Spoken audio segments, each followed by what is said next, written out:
Good afternoon, everybody. This is Blake coming to you on March 27, 2012. I want to talk about this sovereign movement, this Freeman on the land movement that's been taking some momentum in the recent years. The Anti-Defamation League and the FBI have been working together recently on the Joint Terrorism Task Force, and they describe this movement as something that formed in the 1970s. It didn't become a loosely organized faction until the 1980s, and it's been gaining in the recent decade or so. A lot of things have been happening in the recent decade. I understand a lot of people getting disenfranchised with the legal system, with their governments and whatnot. But I had a personal debate with Mr. Robert Menard last Friday afternoon, the March 23rd, 2012, and what he told me was pretty funny. I asked him about his citizenship, and he told me the reason why he is not a citizen anymore is because he submitted a demand to the Canadian government that if they did not respond to his demand upon proof that he was a citizen of Canada, that they would acquiesce to the agreement that he submitted, that he was an unbonded free man and no longer a citizen of Canada. I found this quite hilarious because even if he shreds his birth certificate, all he needs to do is order one from the province he was born in, and da-da, you have a copy of your birth certificate. Anyhow, I asked furthermore about the birth certificate, and I go, okay, what makes you feel that this birth certificate doesn't apply to you? And he said that the birth certificate was signed by his parents when he was a newborn, and thus at the majority age, it is no longer holding the force of law. I had to chuckle again, because obviously parents create trust funds for their children at minor ages, and they designate a certain age, whether it's 18, it's 21, or it's 25, as the maturity age for the now adult children to access the trust fund. When I came back with that, he just called me a troll. Now when you resort to personal insults, obviously there's neither law nor facts on your side. And I was looking through this World Freeman Society website that Robert Menard is the leader to. And he has this membership package worth $250. And in that package, there's two different DVDs. One of the DVDs is entitled Security of the Person. In that DVD, he instructs people on how to cash in on bonds that are created on us at birth. Now, that is quite hilarious because according to the FBI, the section on redemption, strawman, bond fraud, the very first point there on the tips is be wary of individuals or groups selling kits that they claim will inform you on how to access secret bank accounts. That sounds a lot like what Robert Menard is doing, isn't it? There has been a couple of reports sent to me about people who have actually gotten in trouble because they followed the instructions in that DVD.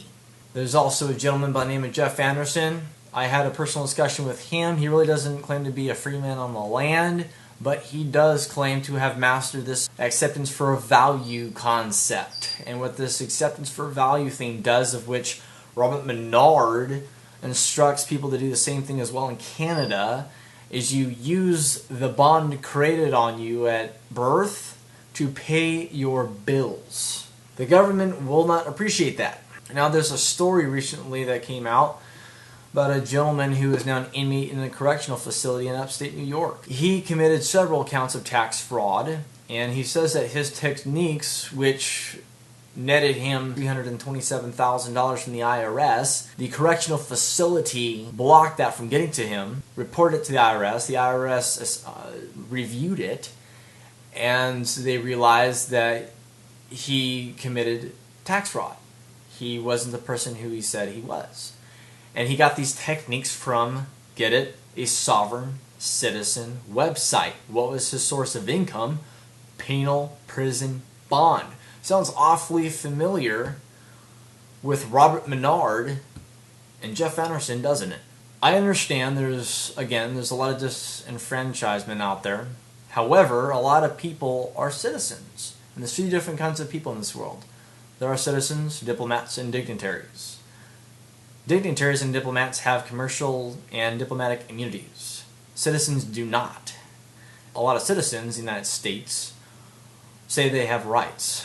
Well, according to the Paddleford case in the 19th century, the compact known as the Constitution of the People for the United States of America, citizens are not a party to it and thus cannot claim liability against the government. Why then do people have rights, people ask? Well, the U.S. Supreme Court recently, within the last 100 years, has been incorporating certain Bill of Rights into the 14th Amendment. The 14th Amendment being the Citizenship Amendment, which describes the duties and responsibilities of a citizen, which are to pay on the debts of the United States. So, these certain Bill of Rights are incorporated in the 14th Amendment. However, when you go to look and research how it is incorporated, these Bill of Rights are not incorporated to citizens. They are incorporated to states, and different states, and not all the states. So when people claim that they have a Bill of Rights, they need to understand how capitonyms work. Capitonyms being the capitalized words in the Constitution, which completely change the meaning of that compact, otherwise known as an agreement. So, my hopes are that I've been able to clarify a few things. Robert Menard, Dean Clifford, Jeff Anderson.